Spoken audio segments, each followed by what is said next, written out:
Hi, this is Raylene with Roots Restored Wellness. I am a quantum healer and work with clients all over the world. One of the top questions I get is, how did I get better? I was sick with late stage Lyme disease, Bartonella, babesia, and several other co-infections for 28 years. I had stage 4 endometriosis, Hashimotos Thyroiditis. My titers were so high that they were not even able to be read on the charts. So I was on an extremely high dose of hormones for my thyroid. I was on progesterone for over a decade, and I had fibromyalgia, chronic fatigue, bedridden most of the time. I had a chronic Epstein-Barr infection where I would have maybe 1 or 2 weeks that I could semi-function, and then 2 to 3 weeks where I couldn't hardly get out of bed, and going up the stairs was out of breath and all the energy that I would have for the entire day. And so I started that path. I wanted to share what my journey is with that and how I got better.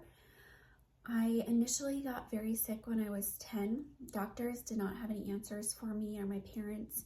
They told my mom that I was probably just gonna die and there was nothing she could do. And she took me to natural doctors, different doctors. She tried all kinds of things, changed my diet. They found I was allergic to everything. And so it was kind of a rough childhood, having to cut out almost every food that is common, sugar, milk, eggs, gluten. There were quite a few other things. And so I missed almost all of over a substantial amount of school when I was in 4th and 5th grade, very ill, in the hospital a few times. I had severe asthma. That's where we first noted that something was really wrong with me. We would go on vacations as a child, and I remember having to wake up in the middle of the night and go to the ER because I couldn't breathe. And I continued with that until I was about 16, 17. I started going skiing, and my hands started getting numb and turning purple. That was later in my early 20s diagnosed with Hashimoto's, where the circulation gets cut off to the extremities. Something else I was dealing with was also interstitial cystitis, bladder disease, extremely, excruciatingly painful. And I went through several surgeries, 3, 4, 5, I can't even count anymore how many, infertility for 8 years, several miscarriages, and I was just in a really bad place in 2018. So much chronic pain. I would say it was a level 8 or 9, if not 10, nonstop. There was no break. And even eating, I had such bad sores around my mouth. Again, they didn't know what they were. They weren't cold sores, that anything slightly acidic would just feel like battery acid if I ate. And I was vomiting, not able to keep food down. And my doctor, I was seeing a really great doctor. He was a naturopath. I had been seeing him for a few years. And he told me that I was doing everything right. And if I wasn't eating perfectly, trying to work on my mental health and doing, I was taking over 50 herbs and supplements and prescriptions a day, that I probably wouldn't be here. And that was I guess it was an encouraging thing for me, because I'm like, I guess I'm still here. I don't know why I'm here to endure this horrific suffering. I had to hire a nanny to help take care of my children because I couldn't do it most of the time. And so we had one child through adoption, one who, after 3 surgeries, finding out I had the MTHFR mutation, getting on supplementation for that, and prayer, I was pregnant with him, and I actually carried that pregnancy.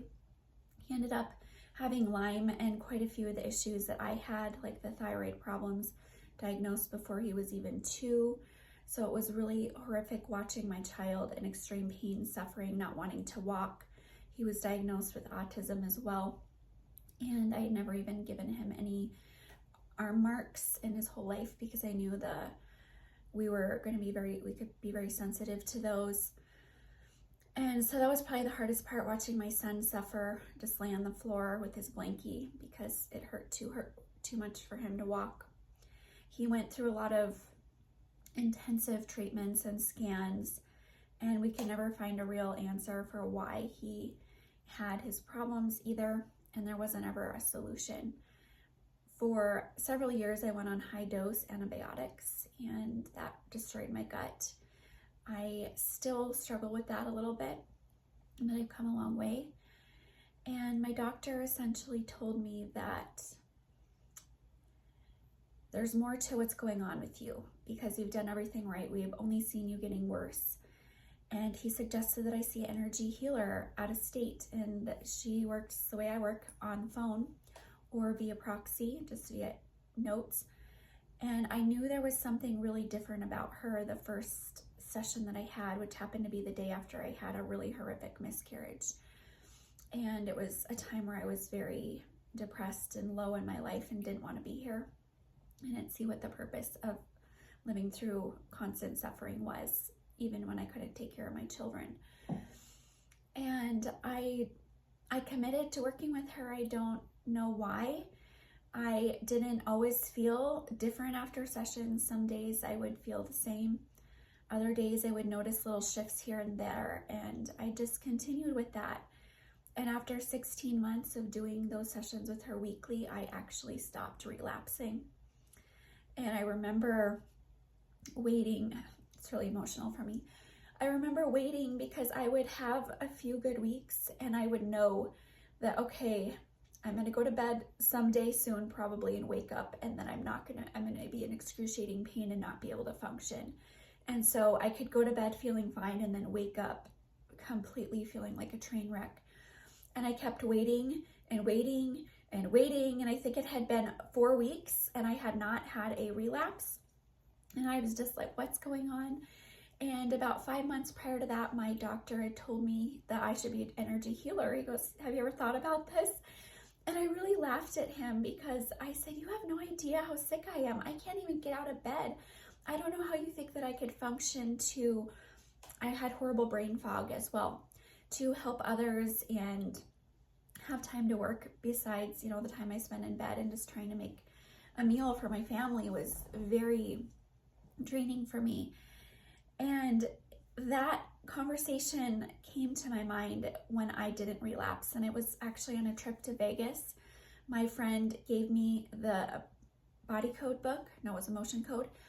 And I read it in 2 days.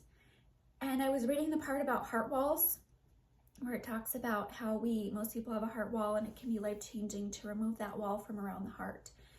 And I literally felt like I was struck by lightning, that this is what you're supposed to do. Here's your sign right now if you ever needed one. And as soon as I returned from that trip, I signed up and I immediately started getting trained. I like to say that what I do is, just a tiny fraction of body and emotion code. What I consider myself as a quantum healer. I work so much far and out of the box beyond what that is. But when I started reading the book and started in the training, I started working on myself almost every day. And I was able to quickly, I felt like I was about 80% clear of the Lyme as I was working with this other practitioner. And I was able to quickly clear myself in about, I would say maybe 6 months of my remaining health issues. So all the other ones that I already mentioned, I quickly worked through those. I got to a point about a year after I read the book where I said, why am I taking all these supplements? I feel like my creator made me so that I can survive without them, and everything's energy at a fundamental level. So why do I need to live on these? Why do I need to spend thousands of dollars a month on supplements when I feel like everything I have or need should be here and already given to me? And so the first thing I stopped taking was my thyroid med. I carefully worked with the energy of that to integrate it into my body, and then used muscle testing and discernment to make sure that I was at the correct level before I decreased. I didn't just stop cold turkey because that can be really harmful. And then I ended up getting off my progesterone. And then I said, okay, if I can get off my thyroid meds and feel great, I can get off all these other pills and vitamins, and I still have 4 huge cupboards full and I think 3 boxes in the basement. And I'm like, what do I do with these? These are thousands and thousands of dollars of pills that I don't need anymore. And I won't lie, I'm not perfect. I still deal with issues that come up occasionally, but they are not the chronic, life-changing issues that I was dealing with before. I remember I did Rife treatments for 3 years. I even bought a $7,000 Rife machine.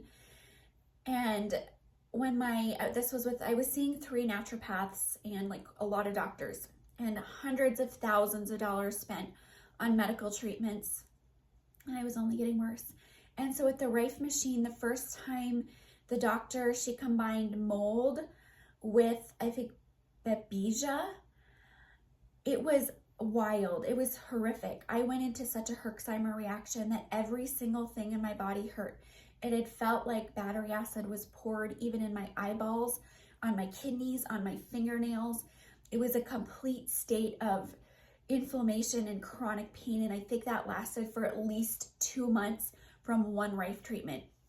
And so I was really terrified of the Rife. I tried to take it easy after that, and I felt worse when I was using it. Every treatment that I tried for Lyme and to help me, except for energy healing, made me feel worse. And I was told that, oh, the worse you feel, the better your treatment is working. And I have since learned that that is such a lie. The worse you feel, the more shock and trauma your body is in. And your body can't possibly heal when it is in a state of shock and trauma and overwhelm.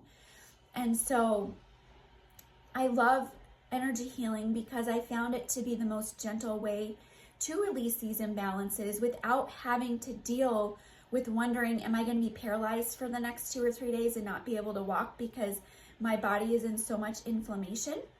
And people are warned during Lyme treatments. You could end up in the hospital. You could die from having such an extreme die-off reaction. That means they're pushing it too much. And I love this work because essentially we work with the body and only release what your body is willing to clear to maintain balance. And so if you can release a huge chunk at once, good for you. We can clear that off all at once. If it is tiny little layers at a time, so that you don't put your body in that overload state, then we do little bits at a time. And I'm very honest with my story. It took me what I feel like about 2 years of weekly treatments and with another practitioner, and then I worked on myself for 6 months to clear this. I did rapidly notice changes with my clients and myself in the amount that I could clear when I stopped limiting myself, because all the programs that I'm aware of are very limiting. You can only do this, you can only do one thing at a time, you're only limited to clearing 8 emotions and then you're done, session over. And I just was looking at a notebook of all the inherited emotions I had cleared off of my family, and it was in the thousands. And I had been doing them like one at a time, and then I started doing like one emotion, how many are here? There's 50 or 500. Can I clear all those? And I just said, looking at this notebook, I might still have it, pages and pages and pages, staying up hours, working 3 or 4 hours at a time on myself. There is no way that this is a sustainable model. People cannot be coming for years and years to work through the same treatment, one little thing at a time. And so that is where quantum healing was born. And I said, no, that doesn't work for me. I don't have time. I'm a busy mom. I have lots to do. I have lots of clients that want to work with me. I need to work faster and more efficiently, and this is not going to work. And so every day since then, I've been pushing the boundaries, and I still pretty much find myself saying every single day, this doesn't work for me. There has to be a better way, a faster way. And so I try to go as deep as I can, as quick as I can, as much as your body will allow without pushing you into a chronic healing crisis state. And I've seen some amazing results. I can never promise that I can cure someone at all. Sorry, hold on.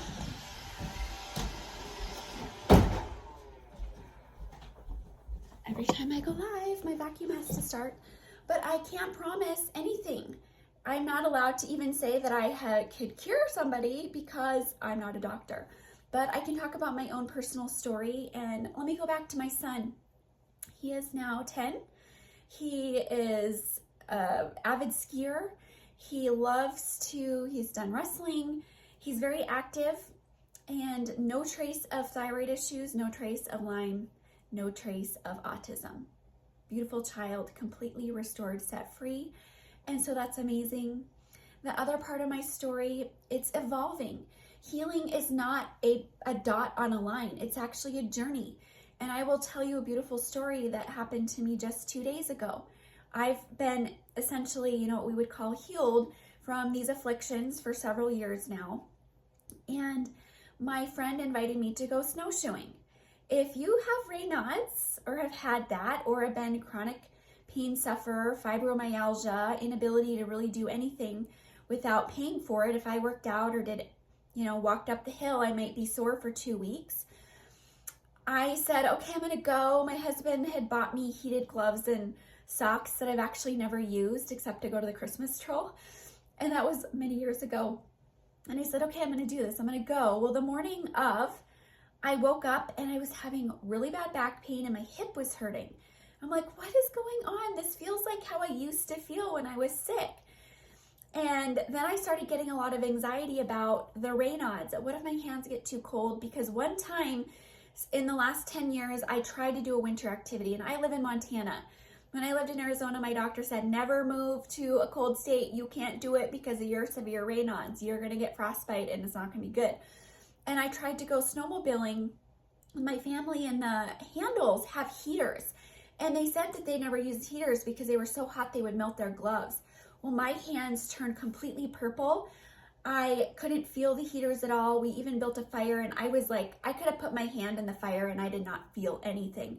And I remember being in tears for hours afterwards as my extremities unthawed. It was the most excruciating experience. And I said, I will never do this again.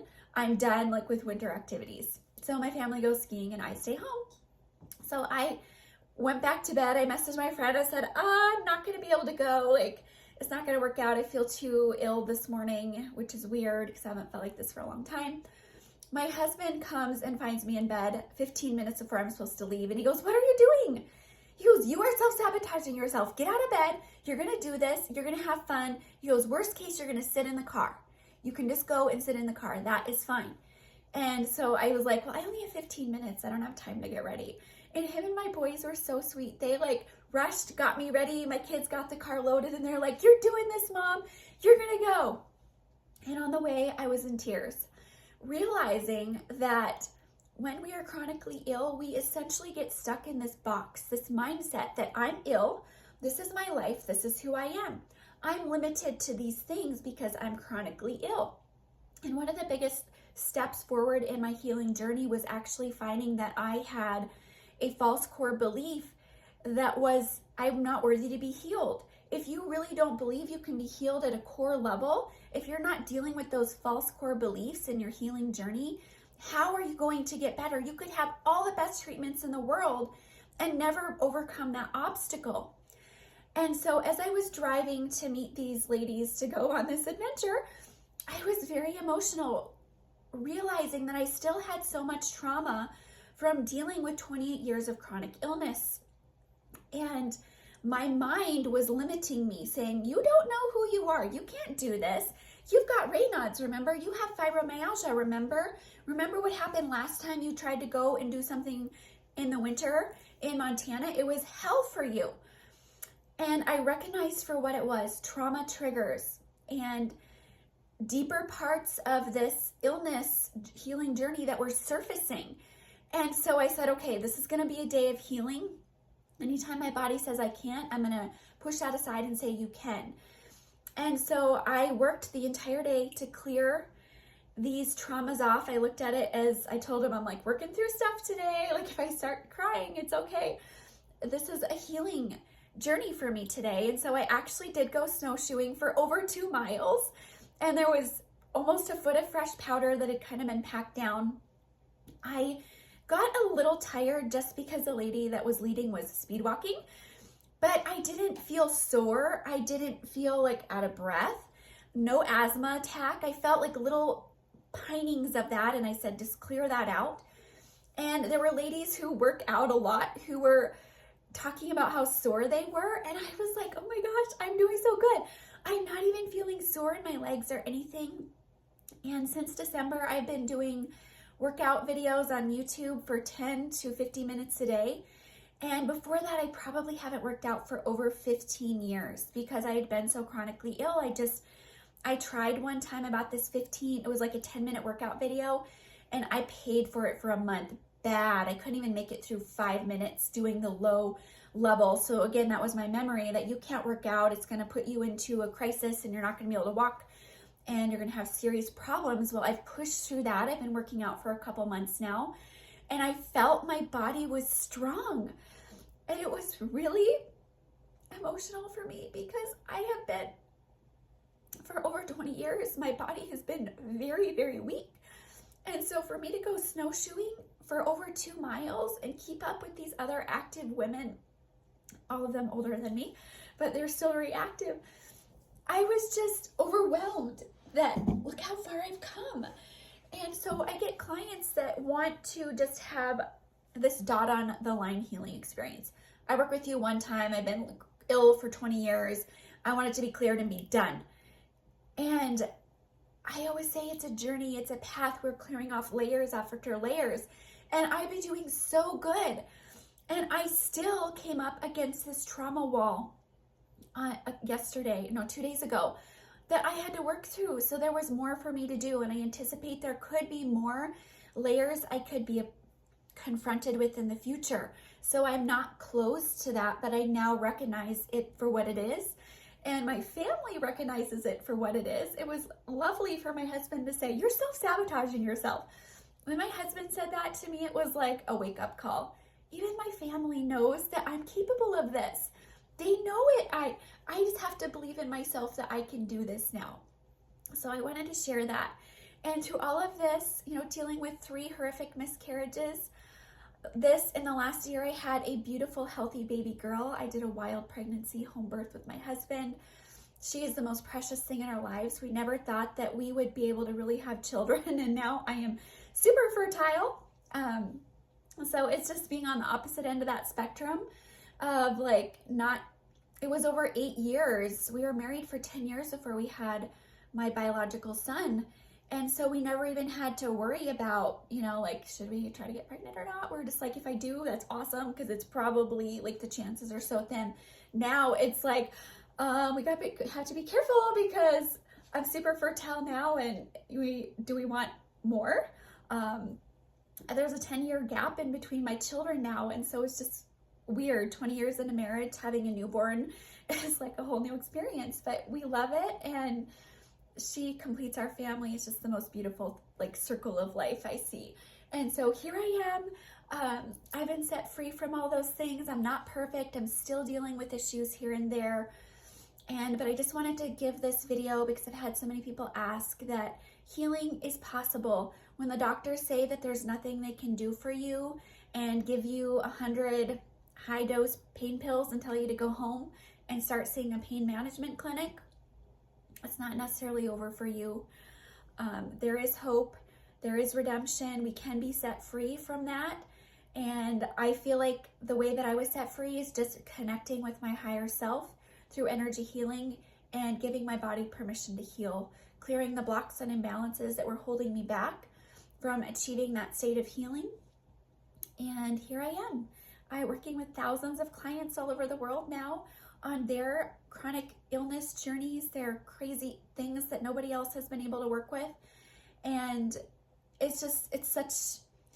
I will say I couldn't have planned it any better. If I was to write a novel or a movie about something, like being in the depths of hell and depression and sickness and illness and on what I would consider my deathbed, to essentially rising from the ashes to be created new, have a new lease on life, a new journey with my family, even a new pathway forward to help others going through really difficult situations. And so I hope that you found this story encouraging and helpful today. And there is hope. You are loved. You can be set free. And there's a higher purpose for your life. So thanks so much for tuning in.